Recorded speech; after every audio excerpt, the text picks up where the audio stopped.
또한 성도들의 중보 기도에 귀 기울이시고 하나님의 방법과 하나님의 때에 응답하시며 우리 각자가 하나님의 통치 안에 살고 있다는 사실을 늘 잊지 아니하고 살 수 있도록 도와주시옵소서.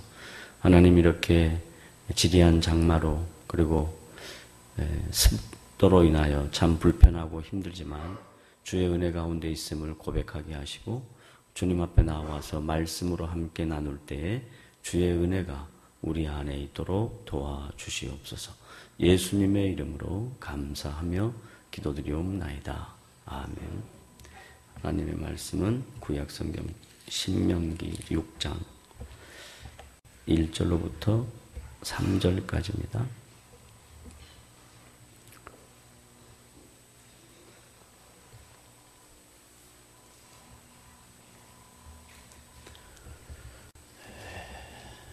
구약성경 신명기 6장 1절부터 3절까지 말씀 함께 합독합니다. 시작. 이는 곧 너희의 하나님 여호와께서 너희에게 가르치라고 명하신 명령과 규례와 법도라. 너희가 건너가서 차지할 땅에서 행할 것이니 곧 너와 내 아들과 내 손자들이 평생에 내 하나님 여호와를 경외하며 내가 너희에게 명한 그 모든 규례와 명령을 지키게 하기 위한 것이며 또 내 나를 장구하게 하기 위한 것이라. 이스라엘아, 듣고 삼가라. 그것을 행하라. 그리하면 내가 복을 받고 내 조상들의 하나님 여호와께서 내게 허락하심과 같이 젖과 꿀이 흐르는 땅에서 내가 크게 번성하리라. 아멘. 모세가 이스라엘 백성들에게 10계명을 허락하시고 그리고 그 명령과 규례와 법도를 지킬 것을 강조합니다. 또한 자손들에게 대대로 이어서 하나님 여호와를 경외하라고 말합니다. 이것은 이스라엘 백성들의 삶의 가장 중요한 원리이며 원칙인 것을 모세가 이스라엘 백성들에게 가르칩니다. 그리고 이 가르침을 받은 이스라엘 백성들은 그들의 삶의 중심 속에 하나님을 경외하는 것을 가장 중요한 원리와 원칙으로 살아야 할 것입니다. 이 말씀은 하나님께서 모세를 통해서 이스라엘 백성에 허락하시지만 이 말씀을 잘 듣고 지키면 그 백성들에게 주어질 하나님의 복이 무엇인가 설명합니다. 첫째는 그들의 날을 장구하게 하기 위한 것이다. 다른 말로 말하면 생명을 길게 하신다라는 것입니다. 평균 수명이 길어지는 것이 좋은 것인가? 아니면 평균 수명이 길어지는 것이 별로 의미가 없는 것인가 하는 것은 시대나 처한 상황에 따라 다르겠습니다만은 하나님께서 이스라엘 백성에게 너희들의 삶을, 너희들의 인생을 장구케 하시겠다 하는 것은 분명히 하나님의 일반적인 축복 중에 하나입니다. 그리고 두 번째는 젖과 꿀이 흐르는 땅에서 내가 크게 번성할 것이다 라고 얘기합니다. 요즘 표현으로 말하면 넉넉하게 풍성하게 잘 살 것이다 하는 것이죠. 이것 역시 하나님께서 모세를 통해서 이스라엘 백성에게 주신 귀한 축복의 내용입니다. 그렇다면 지금 이 신명기 말씀이 예수 믿는 저와 여러분에게도 동일하게 적용되는가 하는 것은 이제 성경적 관점에서 다시 생각해 보아야 합니다. 우리의 날을 장구케 한다. 평균 수명을 길게 한다 하는 것과 땅을 주시고 그 땅에서 번성케 하신다 하는 것이 우리에게도 동일하게 적용되는가 하는 것입니다. 이걸 단편적으로 생각하면 예수 믿는 모든 사람들은 다 믿지 않는 불신자보다 평균 수명이 길다라는 말로 대치되어야 하고, 또 예수 믿는 사람은 이 땅에 사는 동안에 믿지 않는 사람들보다 불신자보다 더 잘 살아야 된다, 더 풍족하게 살아야 된다 하는 것이 이 말씀에 대한 적용입니다. 그런데 우리가 알듯이 신앙생활하면서 예수 믿는 사람이 원치 않게 생을 마치는 사람도 많이 보고, 그리고 예수 믿는 사람이 이 땅에 살면서 믿지 않는 사람보다 그렇게 넉넉하게 풍족하게 잘 산다, 그렇게 할 수 없습니다. 그러면 그런 일들로 인해서 반문을 하게 됩니다. 성경에 분명히 이렇게 기록했는데 왜 성경에 약속하고 우리가 사는 삶의 실제 모습은 다른가? 하나님은 이런 말씀을 그냥 막연하게 하신 거 아닌가? 이런 의문을 가져볼 수 있습니다. 그런데 신명기에서 모세가 이스라엘 백성에게 했던 이 말씀은 광야 시대에 있고, 그리고 하나님이 지시하는 땅 가나안 땅에 들어가서 이스라엘 백성들에게 하신 말씀이고, 이 말씀을 예수 그리스도가 오시고 난 이후 저와 여러분들은 성경 전체적 관점에서 이 말씀을 다시 생각해 보아야 합니다. 그러니까 바로 적용할 수 없다는 거죠. 이 말씀 문자 그대로 예수 믿으면 우리의 평균 수명이 길고 우리가 땅에서 번성해서 잘 살 것이다, 이렇게 문자적으로 이해해서는 안 된다 하는 거예요. 이 말씀이 예수 그리스도에 의해서 어떻게 적용되어지는가 하는 것을 생각해 보아야 합니다. 먼저 구약의 이스라엘 백성들에 있어서 하나님의 축복은 지금 첫 번째 얘기하는 것처럼 그들의 생이 긴 것에 대하여 축복이다라고 이야기하고, 그 다음에 두 번째, 그들이 거주하는 땅에서 번성한다 하는 것이 하나님이 이스라엘 백성에게 함께 하신 하나님의 하나님 되심의 증거입니다. 그런데 예수님이 오시고 난 이후에는 이 부분을 어떻게 적용하고 이해하는가, 예수님이 직접 하신 말씀을 한번 보도록 하겠습니다. 마태복음 6장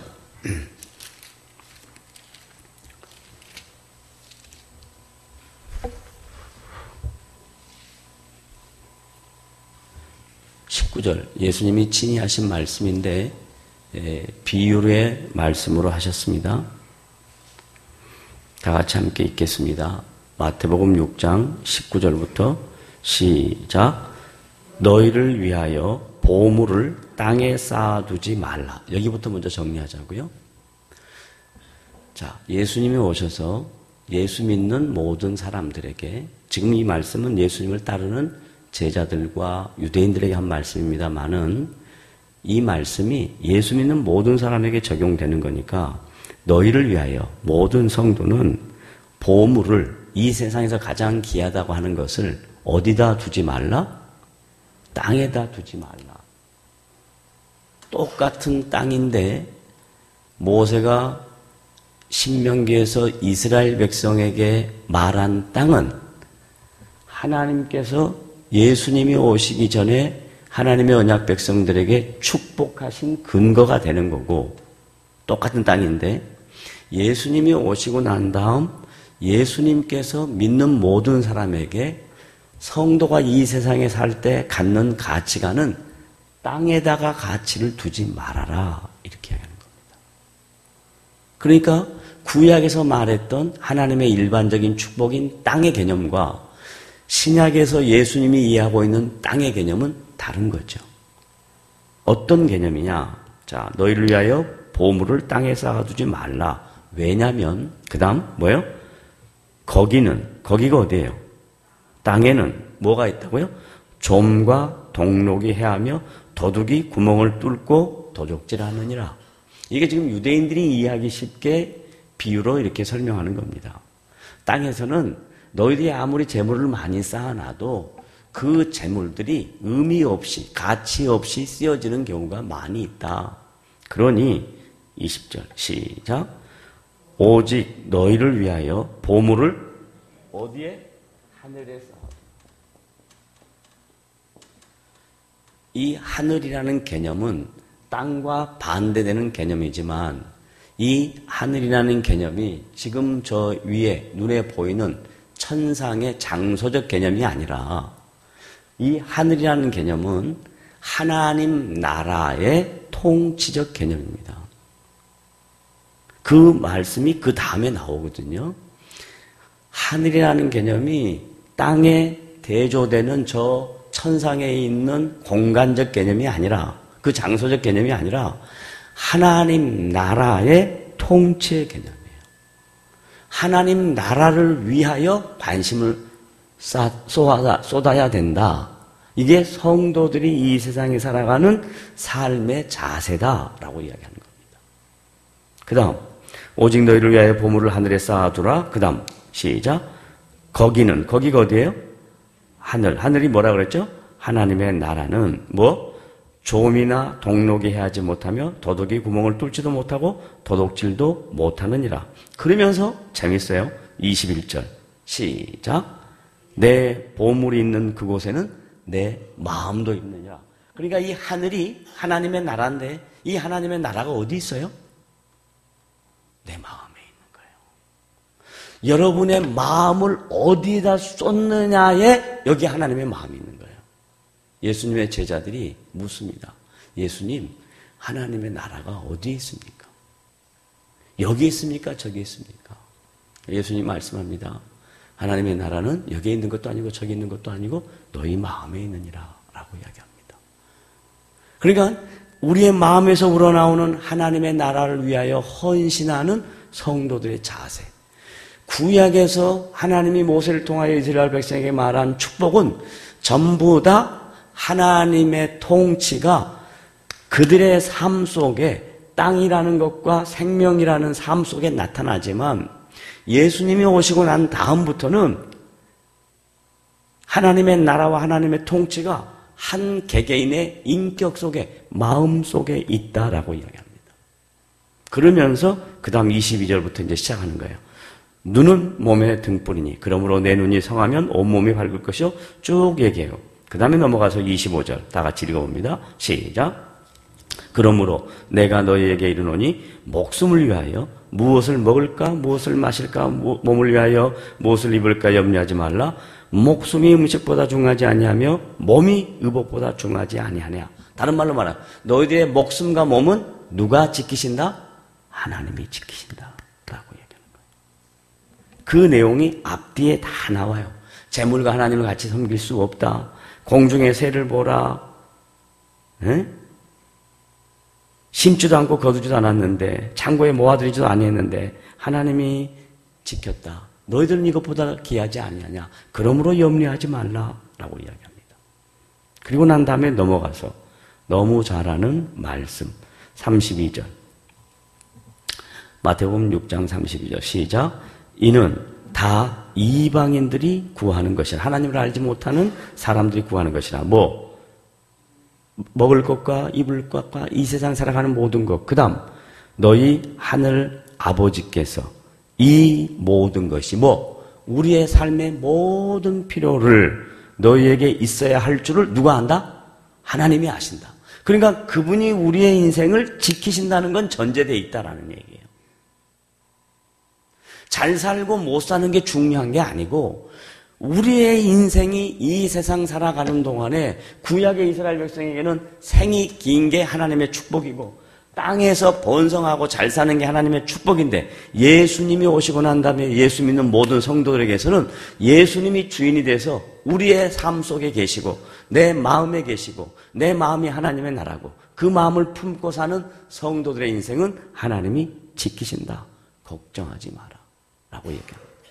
그러면서 33절 너무 잘 아는 내용이죠. 시작. 그런즉 너희는 먼저 그의 나라와 그의 의를 구하라. 그의 나라와 그의 의, 하나님의 통치입니다. 하나님의 나라입니다. 그것을 위해 살아라. 그리하면 이 모든 것을 너희에게 더하시리라. 그 다음 34절 시작. 그러므로 내일 일을 위하여 염려하지 말라. 이건 뭔 말이냐면요, 시간의 주인은 하나님이시다라는 거예요. 우리가 내일을 위해 아무리 준비한다 할지라도 그 준비에 대한 것에 대하여 하나님이 사인을 하지 않으면 내일은 없는 거예요. 그런데 우리가 좀 준비가 부족하고 연약해도 하나님이 우리를 지키시면 내일 시간의 주인 되신 하나님이 분명히 우리 인생 속에 함께한다라고 얘기하는 겁니다. 그러므로 내일을 위하여 염려하지 말라. 내일 일은 내일 염려할 것이요 한날의 괴로움은 그날의 족하니라 하면서 신자들이 이 세상에 살아갈 때 가치관은 오늘입니다. 신앙의 현 주소는 오늘 납니다. 내일의 나는 없습니다. 오늘의 내가 내일의 나를 만드는 거 가는 것이지, 오늘 이렇게 안 했는데 내일 미래 잘할 것이다, 이건 신자들의 자세가 아니에요. 하나님의 나라는 현재 오늘 임하는 것입니다. 지금 오늘 이 시간에. 그 다음 예수님께서 이제 이렇게 말씀하시고 예수님이 가르쳤던 모든 내용들을 너무 잘 받아들였던 사도 바울이 성령의 감동으로 기록한 말씀들을 몇 군데 찾아봅니다. 고린도전서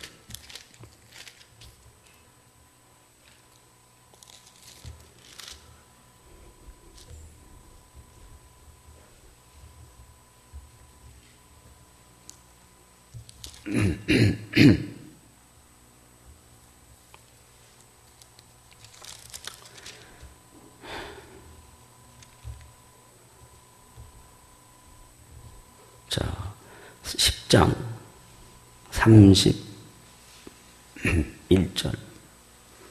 그 위에서부터 봐야 되는데 23절부터 봐야 되는데 그냥 시간 관계상 위에 한 말씀, 그 다음에 또 다른 말씀 좀 보겠습니다. 고린도후서 10장, 고린도전서라 그랬죠 제가. 10장 31절 다 같이 시작. 그런즉 너희가 먹든지 마시든지 무엇을 하든지 다 하나님의 영광을 위하여 하라. 그 다음 32절 시작. 유대인에게나 헬라인에게나 하나님의 교회나 거치는 자가 되지 말고, 줄거 놓으세요. 어디에다가? 거치는 자, 거기다 줄거 놓으시고, 그 다음에 33절 시작. 나와 같이 모든 일에 모든 사람을 기쁘게 하여 자신의 유익을 구하지 아니하고 많은 사람의 유익을 구하여 그들로 구원을 받게 하라. 이게 하나님 나라의 통치를 받는 성도들의 삶의 자세입니다. 오늘을 사는 저와 여러분의 삶의 자세가 뭐냐? 내가 무엇을 하든지, 먹든지 마시든지 이 삶의 모든 것이 다 하나님의 영광을 위하여 하는 것이다 라고 했습니다. 여러분이 직장에서 뭘 하든지, 가정에서 뭘 하든지, 아니면 여러분에게 주어진 모든 삶의 현장에서 무엇을 하든지 하나님의 영광을 위하여 하고 있다는 것을 잊지 말아야 합니다.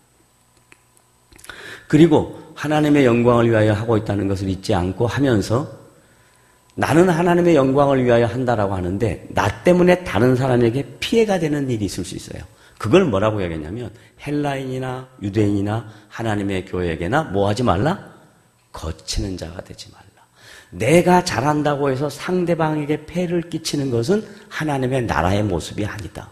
그러면 어떤 게 하나님 나라의 모습이냐? 그 다음 나와 같이 모든 일에 모든 사람을 기쁘게 해주는 것이다. 내가 어디 들어가서 그 들어간 자리에 들어가면 사람들이 보고 아, 저 사람이 와서 기쁘구나, 저 사람이 빠지면 뭔가 좀 허전하구나, 이런 마음이 되어야 된다. 그런데 누가 가면 아예 안 와야 될 사람이 왔네, 아, 빨리 가지, 이러면 안 돼요. 하나님의 영광을 위하여 하는 사람은 어디에 가서든지 매우 중요한 존재들입니다. 그 중요한 존재와 역할을 모든 사람을 위하여, 나 외에 다른 사람을 위하여 있는 것이에요. 그게 하나님의 나라의 통치 방법이에요. 그래서 바울이 자기가 예수 믿고 하나님의 자녀가 되어서 구약의 백성들처럼 야, 내 인생이 길었으면 좋겠다 이런 생각 안 했어요. 내가 하나님이 주시는 땅에 들어가서 번성하고 잘 먹고 잘 살았으면 좋겠다 이런 생각 안 했어요. 예수를 믿는다는 것은 삶의 목표가 분명하다. 내 삶은 하나님의 나라를 위하여 하나님의 영광을 위하여 사는 것이다. 그러면 내가 남에게 거치는 자가 되지 않고 남에게 유익을 끼치는 자가 돼야 되겠다. 이거 딱 정리가 되는 거예요. 그 다음 바울이 디모데전서에서 또 이런 말을 합니다. 이건 고린도 교회 모든 지체들에게 한 말이고 디모데에게는 같은 영적 지도자로서 개인적인 권면이라고 해도 과언이 아닙니다. 공동체와 개인에게 다 얘기합니다. 디모데전서 6장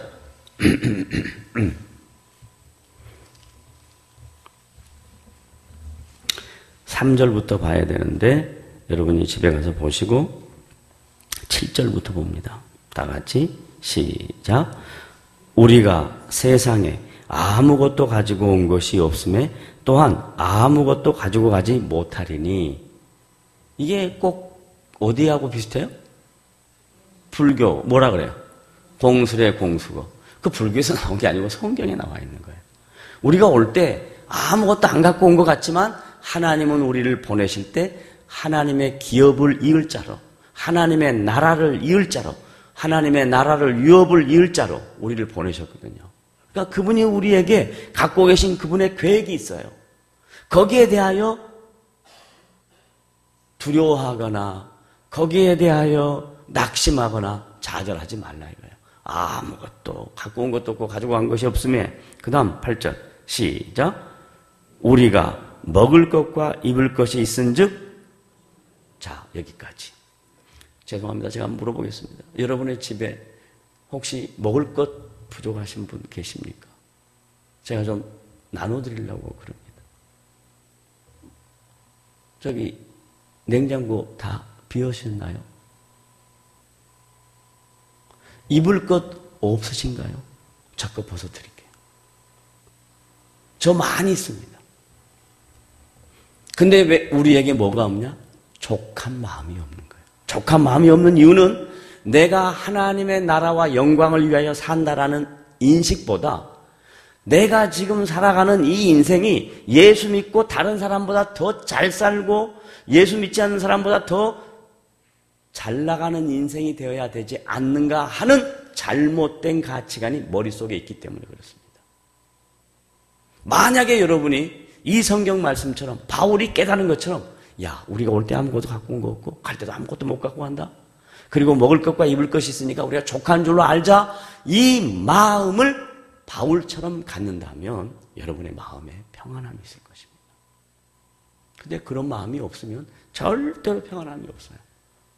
그 평안함이 없는 가장 큰 이유는 뭐냐면 우리의 눈이 이렇게 앞으로 찢어져게 보여야 되는데 이 눈의 작동은 자꾸 옆으로 가요. 이 옆으로 가서 자꾸 남만 비교해요. 남만.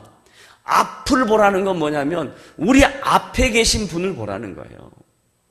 여러분의 눈이 눈의 역할을 해야 될 거 아니에요. 아까 예수님이 그랬죠.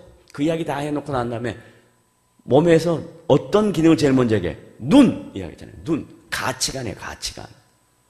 여러분의 생각, 가치관이에요. 가치관이 어떻게 형성되어 있느냐예요.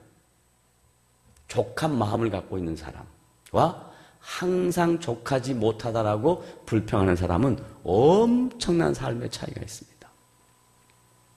족한 사람. 자, 그 다음 우리가 먹을 것과 입을 것이 있은즉 족한 줄로 알 것이냐. 그 다음에 9절 시작. 부하려. 잘 읽어봐요. 다시 시작. 부한 자들 그랬어요. 부하려 하는 자들 그랬어요. 이건 누구를 가리키냐면 인간들이 갖고 있는 모든 인간의 속성입니다. 남보다 더 잘되고 싶은 인간의 욕심을 사도 바울이 이렇게 이야기했습니다. 부한 자들은 이렇게 안 했어요. 부하려 하는 자들은 목표를 물질의 부를 추구하는 것을 인생의 목표로 삼는 자들은 뭐라 그래요? 시작. 시험과 올무와 여러 가지 어리석고 해로운 욕심에 떨어져 나니 곧 어디로? 사람으로 파멸과 멸망에 빠지게 하는 것이라. 결국은 자기 발에 자기가 찍히는 거예요. 자기 발등에 자기가 자기를 찍는 거예요. 바울이 이렇게 돌려서 애둘러서 표현한 겁니다. 그러면서 10절 시작. 돈을 사랑함이 그랬어요. 돈이 안 그랬어요. 돈을 뭐? 사랑함이. 삶의 가치와 목적이 됨이 뭐라고요? 일만하게 뿌리가 된다. 왜 그러냐? 그 위에 욕심에 걸리는 거예요. 물질은 욕심에서 나오는 거예요. 욕심에 걸리는 거예요. 뿌리가 되나니 이것을 탐내는 자들은 미혹을 받아 믿음에서 떠나. 여러분, 지금 우리 한국 교회에 가장 큰 문제가 뭐냐? 교회가 성경적 가치관을 성도에게 심지 못하고 여기 구약에서 모세에게 이야기한 이런 물질적 가치관을 성도에게 심어놨기 때문에 한국 교회가 믿음에서 떠나는 성도들이 많습니다. 번영, 잘됨, 장수, 축복, 좋은 단어들이죠. 굉장히 필요한 것들이죠. 그러나 그것이 목적과 가치를 상실하고 그것이 목적이 되고 그것이 가치가 되면 결국 믿음에서 떠나게 돼 있습니다. 돈 때문에 예수를 제대로 못 믿게 돼 있습니다. 여러분, 우리가 지금 살고 있는 이 시대가 얼마나 좋은 시대입니까? 그런데 우리의 신앙은 어떻습니까? 거꾸로 가잖아요? 거꾸로 가잖아요. 그 교회사에서 증명하는 거예요. 이게 개인적인 삶도 마찬가지예요. 그래서 조금 이따가 이제 내용을 이야기하겠지만 어떻게 살아야 되냐? 그러면 다 예수 믿는 사람은 다 가난하게 살아야 돼요, 목사님? 아니에요. 그 다음에 이제 답이 나오니까 그 다음에 이야기하기로 하고 믿음에서 떠나 많은 근심으로써 자기를 찔렀도다. 똑같은 얘기하죠? 사람으로 파멸과 멸망에 빠지고 그 다음에 자기를 찌르죠. 자기 발등을 찍는 거예요. 결국은 전부 자기 얼굴에 침 뱉게 하는 거예요. 그러면 어떻게 되냐? 그 다음 바울이 그 뒤에 이제 어떻게 살아야 되는가 설명을 쫙 하고 난 다음에 17절 이렇게 해갑니다. 다 같이 읽어봅니다. 시작. 내가 이 세대에서, 여기서 말하는 이 세대라는 건 this age 뭐냐면 땅의 관점이에요. 땅의 관점. 지금 우리가 땅에 살고 있는 이 땅의 가치관에서 어떻게? 부한 자들을 명하여 마음을 높이지 말고 정함이 없는 재물에 소망을 두지 말고 그 다음 오직 우리에게 모든 것을 후히 주사 누르게 하시는 누구께 두자? 하나님께 두자. 그래서 여러분의 눈, 여러분의 시선, 눈은 몸의 등불이라고 그랬잖아요. 여러분의 눈이 무엇을 보느냐에 따라서 하나님을 보느냐 아니면 세상을 보느냐에 따라서 완전히 다른 인생을 사는 거예요. 여러분의 눈이 하나님의 나라와 하나님의 영광을 위하여 가치관을 두고 목적을 두고 살면 여러분 족한 마음이 생깁니다. 그런데 여러분의 눈이 세상 사람들 비교하고 세상에 있는 것들 모든 것들 관심을 갖고 살면 여러분의 마음에는 절대 족함이 없고 근심이 떠나지 않습니다. 곧 그 근심은 병의 원인입니다. 욕심은 병의 원인입니다. 근심과 욕심을 떠나게 하기 위한 방법은 근심만 물러가라 욕심만 물러가라 해서 되는 게 아니고 여러분의 눈이 가치관이 바뀌어야 돼요. 하나님 나라와 하나님 영광을 위하여 여러분의 가치관이 바뀌면 여러분 안에 있는 근심과 여러분 안에 있는 욕심들이 물러갈 수 있습니다. 자, 그래서 어떻게 하냐? 하나님께 두라. 그렇게만 하지 않았어요. 신앙생활은 하나님과 관계로만 끝나지 않아요. 18절 시작. 선을 행하고 선한 사업을 많이 하고, 선이 뭐냐면 착한 일이 아니라 하나님이 기뻐하는 일을 하고 하나님이 기뻐하는 사업을 많이 하고 그 다음에 또 나누어 주기를 좋아하며 너그러운 자가 되라. 굉장히 중요한 말이에요. 신앙생활은 너그러워야 됩니다. 까탈스러운 게 신앙생활이 아니에요. 성품적이라고 생각하지 말아요. 목사님 A타입, B타입, C타입 아니 C타입 아니고 O타입 무슨 블라드 타입을 이야기하는 거 아니에요. 네? 그 일본 사람이 만들어낸 건데 다 맞는 거 아니에요. 근데 우리는 딱 인식 속 딱 돼 있어요. 저 사람 A형 뭐? A형 앞에 뭐? 소심 A형. 그 다음 B형 뭐? O형 뭐? 이렇게 하잖아요. 그거 아니에요. 예수님을 제대로 만나고 그 예수님 안에서 하나님의 나라와 하나님의 영광을 위하여 목적과 인생의 가치관이 정확히 세워지면 블러드 타입 관계없어요. 그 마음에 너그러운 마음이 생겨요. 나눠주기가 좋아요. 남 주고 나면 자기가 기쁜 거예요. 주고 나면 내가 기쁜 거예요. 내가. 그 다음 너그러운 자가 되라. 그 다음 왜 그래야 되는지 19절 기가 막혀요. 시작. 이것이 장래. 목표가 장래죠. 현세 아니죠. 미래죠. 이걸 예수님 뭐라고 이야기하냐면 하늘이라고 이야기했어요. 바울이 그 개념을 받아서 장래라고 이야기했어요. 장래에 자기를 위하여 뭐? 좋은 터를 쌓아 참된 생명을 취하는 것이다. 이렇게 이야기했어요.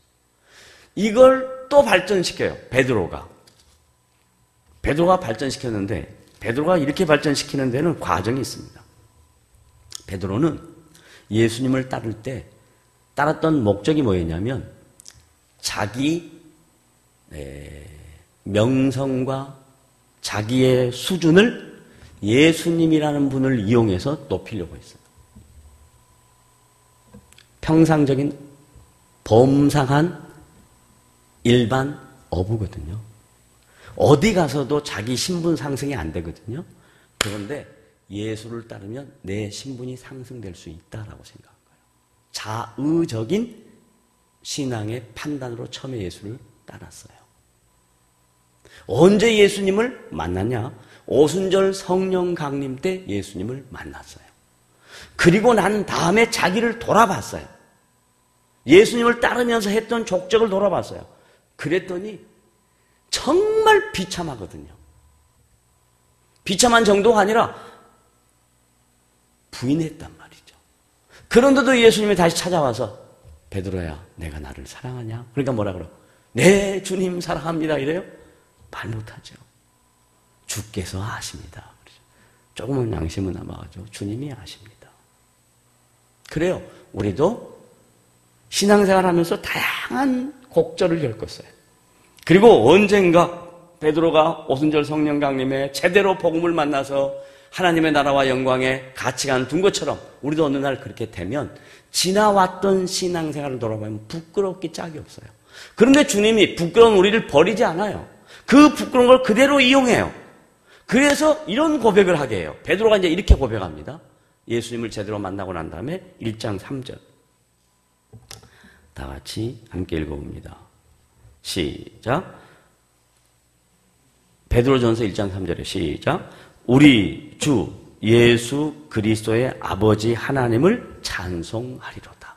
이 말을 쓸 때 베드로의 심정을 한번 생각해 보세요. 예수 그리스도가 누구였냐면 처음엔 자기에게 뭐였냐면 신분 상승의 수단이었어요. 예수님이 십자가에 죽을 때는 부인했던 자예요. 부활에서도 예수님과 같이 있어도 제대로 몰라요.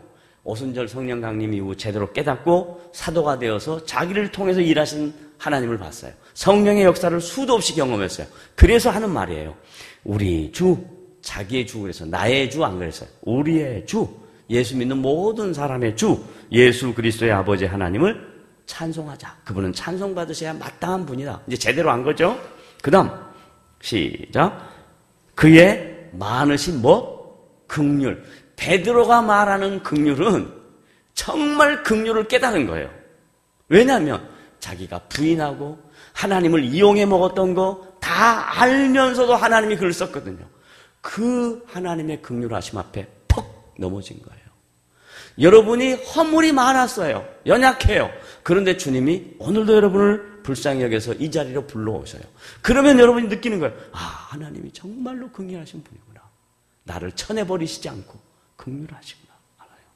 그의 많으신 긍휼대로 예수 그리스도를 죽은 자 가운데서 부활하게 하심으로 말미암아 우리를 거듭나게 하사 뭐가 있게 했다?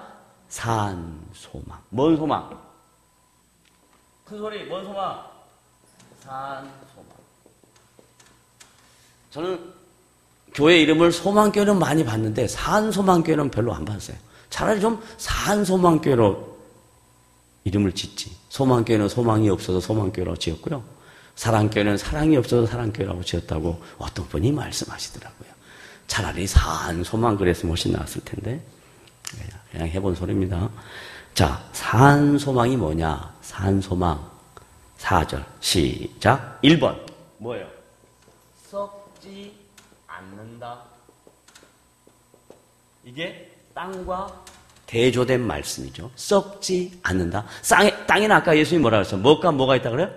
조음과 동록이 해야 한다 그랬죠. 썩지 않는다. 그 다음에 두 번째 뭐하고? 더럽지 않다. 세 번째 뭐하고요? 새하지 아니한다. 또 곧 유업을 잊게 하신다. 네 번째 뭐라고요? 유업을 잊게 한다. 그러니까 산소망을 갖는 사람은 이 땅에 살면서 내가 하나님 나라의 유업을 이을 자로 내가 살고 있다는 걸 아는 거예요. 내가 살고 있는 이 인생이 내 인생이 아니고 하나님의 나라의 유업을 이을 자로 한 모퉁이에 서 있는 여러분이에요. 저와 여러분이에요. 그것을 위하여 살아가면 썩지 않고 더럽지 않고 새하지 아니하는 하늘에 여러분의 상급을 쌓는 것이다 라고 얘기하는 거예요. 그 다음 마지막 5절 시작.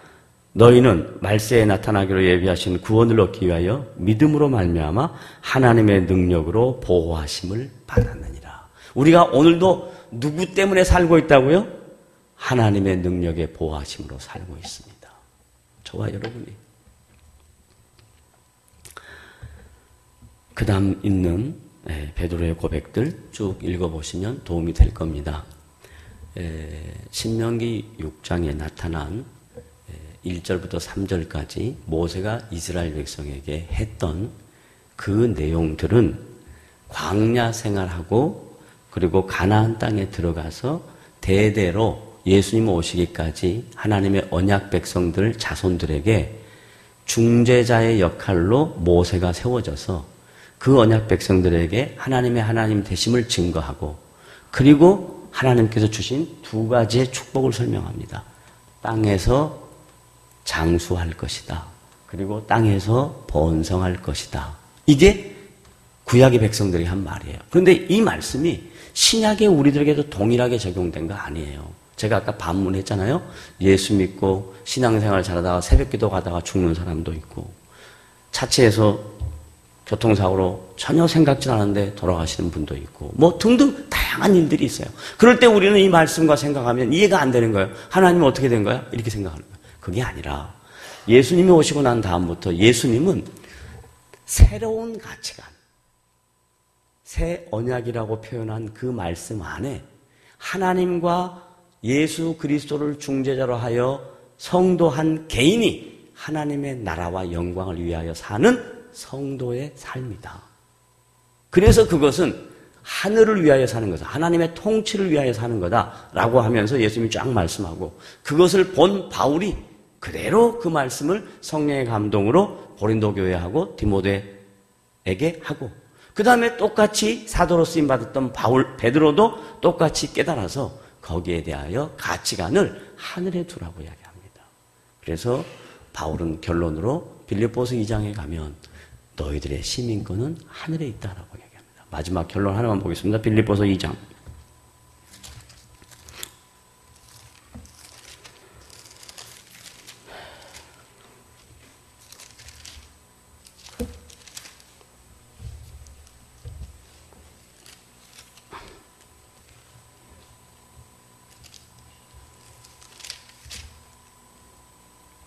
빌립보서 2장 아닌가요? 제가 잘못 외웠나요?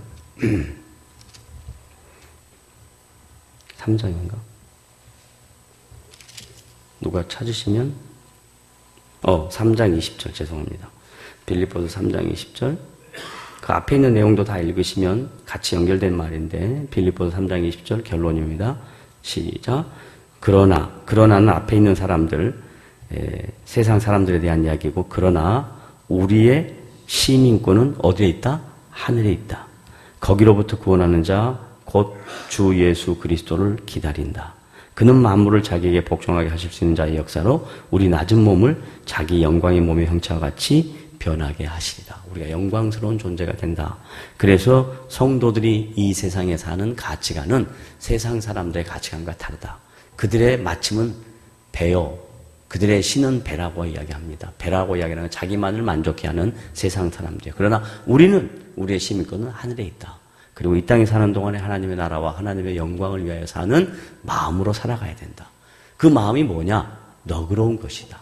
남을 유익하게 하는 것이다. 하는 것이 오늘 메시지의 핵심이었습니다. 기도하겠습니다. 하나님 아버지, 주의 말씀을 또 나눕니다. 주께서 하신 말씀들 잘 기억하게 하시고, 그리고 우리가 이 땅에서 성도로 살아가는 삶의 가치관이 무엇인지를 전달하고 배웠으니, 그러한 마음 자세로 우리에게 주어진 인생 최선을 다하여 의미 있게 살 수 있도록 도와주시옵소서. 그리하여 주의 나라와 영광을 위하여 사는 복된 성도들이 되기를 소원합니다. 하늘의 시민권을 두고 하늘의 통치를 바라며 주의 영광을 위하여 오늘 나에게 주어진 인생 성실하게 의미 있게 사는 복된 성도들로 인도해 주시옵소서. 예수님의 이름으로